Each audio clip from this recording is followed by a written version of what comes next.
Awesome. All right. Hi, everyone. I'm your host, Ashley Vincent, and you're watching the fourth episode of A Doctor's Aspects on Healthcare. Our special guest for today is Dr. Kaur. Thank you so much, Doctor, for taking time out of your busy schedule to speak with us. So let's get into it. How are you doing today, Doctor? I am doing great. Thank you so much for having me on your channel. I'm so happy to be here, and I'm hoping that the information that I have to share with you, that everybody is going to find it valuable. So, can you tell us a little bit about yourself and your specialty? Yes, I'm a general dentist. I graduated in 2004 from the University of Western Ontario, which is in a city called London, Ontario, close to Toronto. Currently, I reside in the Greater Toronto area, and my practice is located in Toronto, Ontario. We're very close to downtown Toronto, and I've been part of that practice, or I bought that practice in 2005 and I took over in early 2006. So that's pretty much in terms of my professional career. Outside of that, I'm a mom of two boys who are 12 and 10 years old. And other than that, I participate in a couple of charities and keep myself busy with all of these things. Nice. So, can you tell us a little bit about what led you to make the decision to go to dental school? Was it a particular moment or was it something you always knew? So I knew I wanted to go into some medicine or healthcare field. I knew I wanted to be a doctor. However, dentistry didn't come to me from a young age. It actually happened that I made the decision to go into dentistry at about second year of university, when my really close friend, who we were, I guess you could say we were really best friends. We were always in the same classes together. She decided to go into dentistry. And at that time, she decided to move to Pakistan. Even though she was studying here, we were both going to University of Toronto. However, she decided to go to dental school there. And I really used that turning point to decide in terms of, okay, what do I really want to do? Because second year is when you kind of have to make a decision which career path you want to take.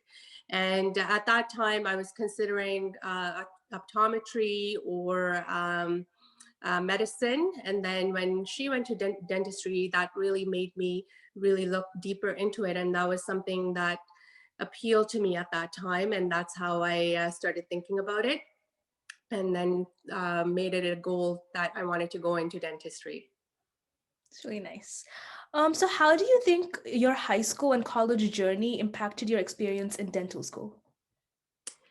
Well, in terms of high school and university, I was always a good student. I was competitive. I wanted to do well in school, and I set goals for myself, right? So I knew right from the beginning or from a younger age that I wanted to be in medicine.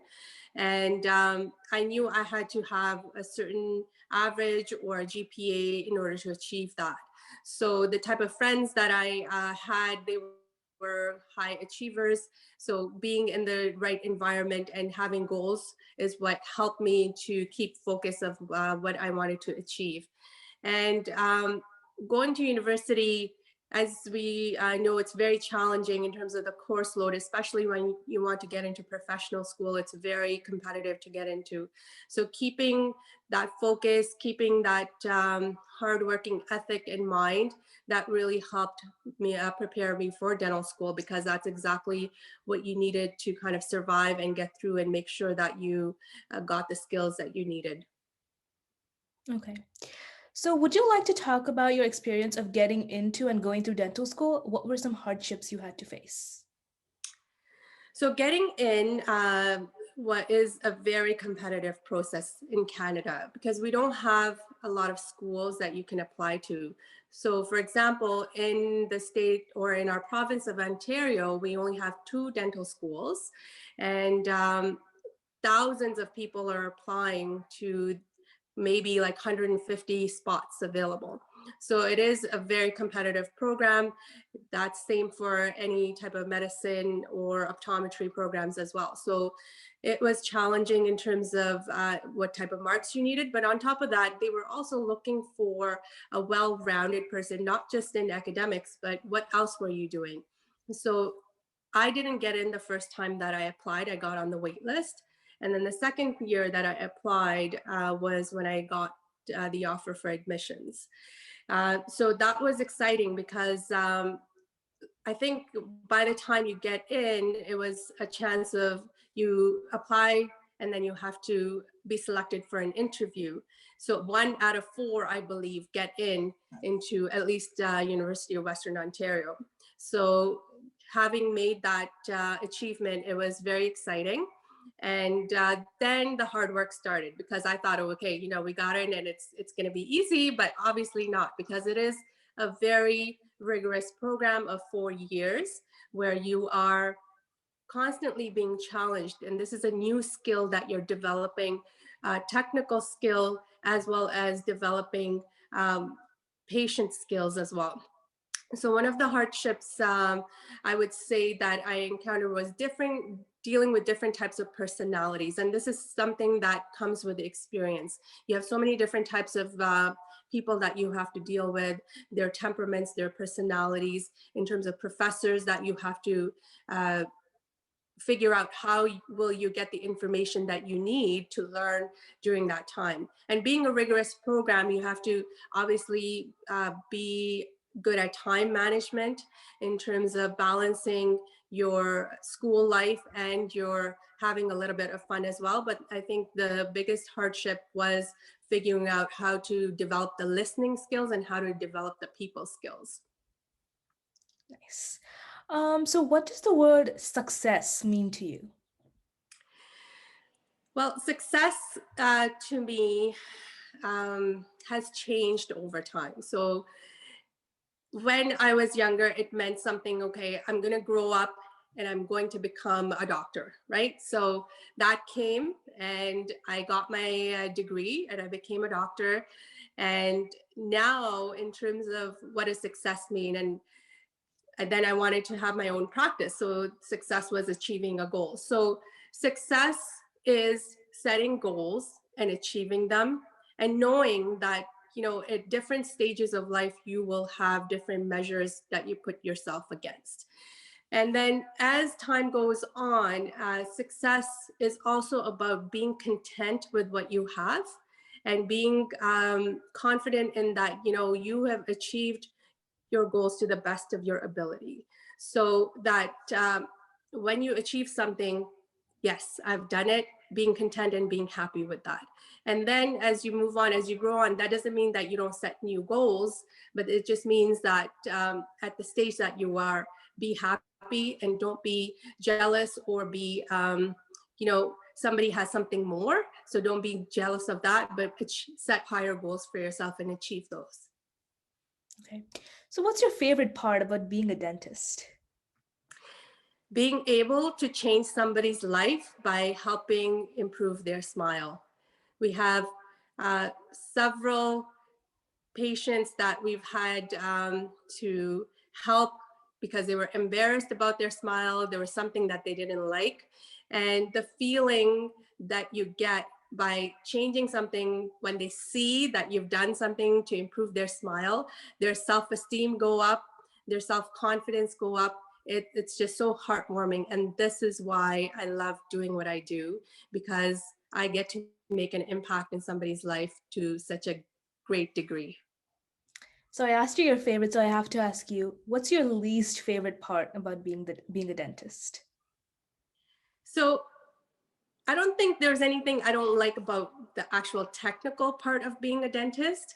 However, there's the side of being a dentist is also being a business owner. So that's where I feel I don't enjoy things so much, and which is things like staff management, hiring somebody, training them, dealing with the day-to-day of the staff management. That, I must say, isn't something that I enjoy. But in terms of actual dentistry, I love most of what I do. Another thing I would say is dealing with when something doesn't go wrong or something doesn't go the way you are expecting it to go, and then dealing with patient complaints. But that's a skill that I've developed over time. Okay. So, being a dentist, you definitely have a busy lifestyle. So, how do you manage to keep a work and life balance? So I'm a little bit of a workaholic, and this is still something I'm working on. Um, like I said, I have two kids. I like to do some charity work as well. So setting priorities is the biggest thing that I have learned to do. What is important to me, and setting those goals on a daily basis, and really organizing my time every day has really helped to spend equal amount of time on things that are important. So for example, on weekends I have to turn myself off in terms of, okay, there's this much time I'm going to allot to working. This is then spending time with the kids, doing homework or fun or going out or spending time with family. So prioritizing and then really sticking to a schedule is really helped with that work-life balance. So, how would you say COVID-19 has affected your life, professionally and personally? So when COVID happened, March 2020, I thought we were just going to be closed for like 2 or 3 weeks. We were closed for 2.5 months, and we didn't know what was happening. And it really was a stressful time as a practice owner, because I have 6 other team members that work, and their livelihoods depend on the practice being open. So I wasn't able to pay them during that time. And that was really stressful. That was very emotional. And when we were allowed to open, I made sure that we implemented the highest standards that our college had given us, so that I knew if the cases kept going up, we would be prepared to make sure that we wouldn't have to close down again. And thankfully, because of the measures that we've put in place, and they were something that we had to really get used to. For example, the additional PPE we have to wear, the equipment that we had to bring in, like extra oral evacuators to reduce the aerosols, the physical changes that we had to make to the office, they were expensive, and they were something physically we had to get used to as well. However, my team, they were champions. I must commend them. They had the best attitude, positive attitude, that we knew that we had to get through this. And together we worked, and now we're at a point that, going to work wearing the same PPE, it's not a big deal. Patients ask us, how do you work in those big masks, and how do you work in the gowns all day? And it's just something like a habit that you've gotten used to. And then personally, my kids have been schooling from home virtually. So that was a challenge, because having to sit in front of a computer all day long, trying to learn, having the self-discipline, I can't even do that most of the time. So expecting them to do it was challenging. But thankfully, I have my husband who works from home, and having his support to deal with the kids where they need help has been a tremendous help. And then on the flip side, like, we've all been going through this mental uh, dealing with not being able to see our extended family, not being able to see our friends. That's taken a toll.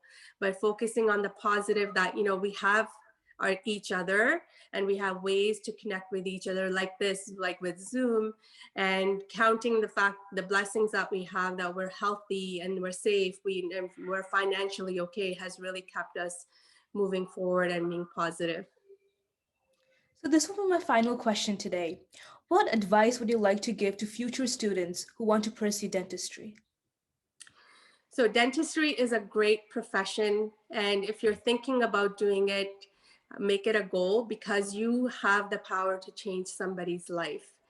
And it's not every day that you can say that in a profession, that, by doing something, by being blessed with a skill, that you can serve others in such a powerful way. And working hard, keeping a positive attitude, no matter what field you're going into, is the advice that I'd like to give to anybody who wants to pursue dentistry or otherwise. But keep going for your goal, have that goal in your mind and keep focusing on it. And one day, if that's your true calling, you will make it. And it's a great profession, and I encourage you to pursue it. Thank you so much, Doctor, for coming today. I'm sure everybody who's watching enjoyed it. I would also like to thank our viewers for watching. Thank you, everybody, and a reminder to stay safe. Thank you.